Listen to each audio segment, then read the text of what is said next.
Hey guys, it's another beautiful day and it's a bit chilly, but yeah, it's beautiful.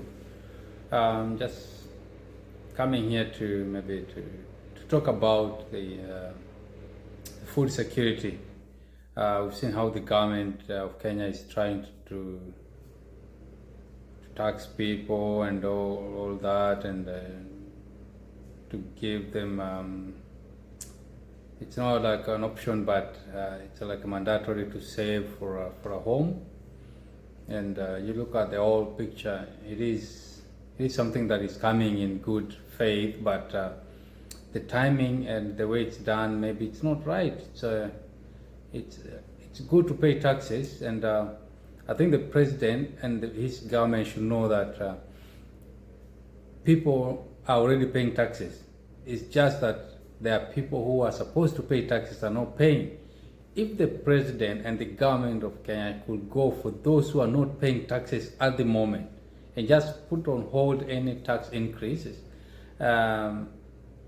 it will be surprising that they will collect even more revenues.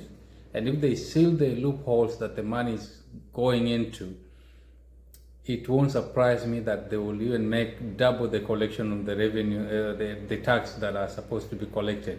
So at this moment, the taxes and the finance bill should be put on hold and just wait until everyone is paying taxes, because you can't just enforce and make those the people who are already paying to keep suffering per se, and you leave those who are evading tax to thrive in the fraud.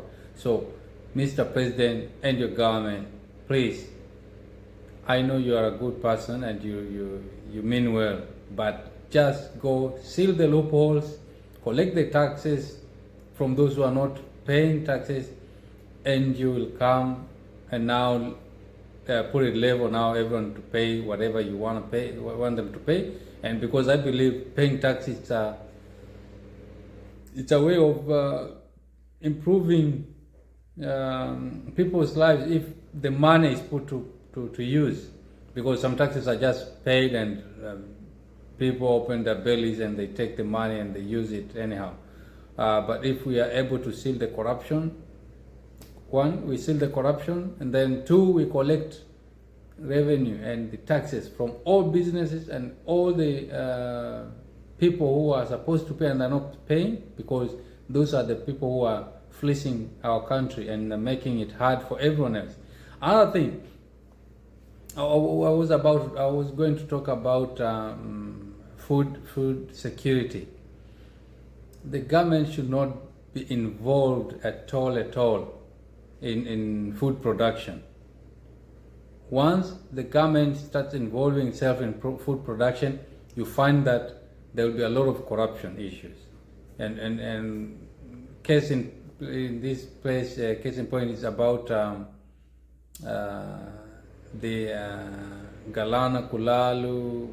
I heard the president say they want to plant around how many acres of land.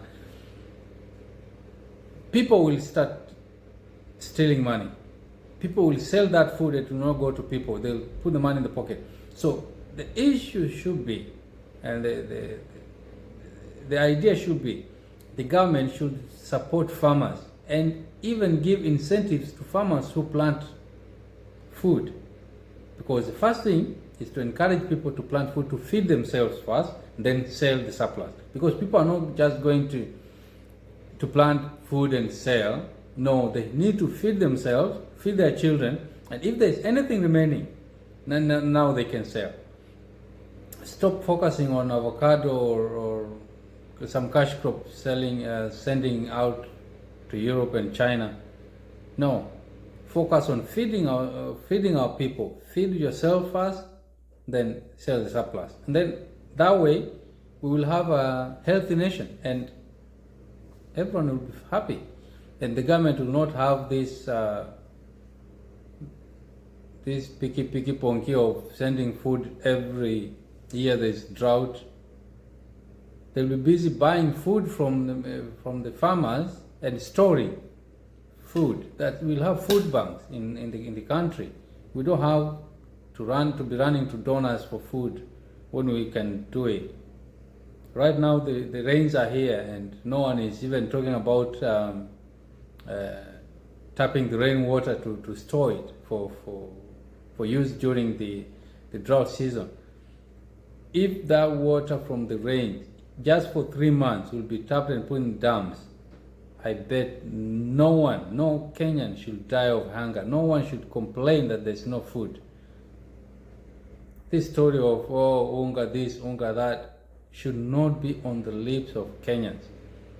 People should be secure with food in their stores, and the government, if need be, they should store food that has been bought from the people, if need be. Otherwise, they should empower people to do that. Farmers who do it, and if they have supply, they should say to those people who are in a capacity to store food. And then when the need comes, we have food, and we don't have to bother people out there like we want food, and we look like stupid people who don't know what they're doing. This should not happen, Mr. President.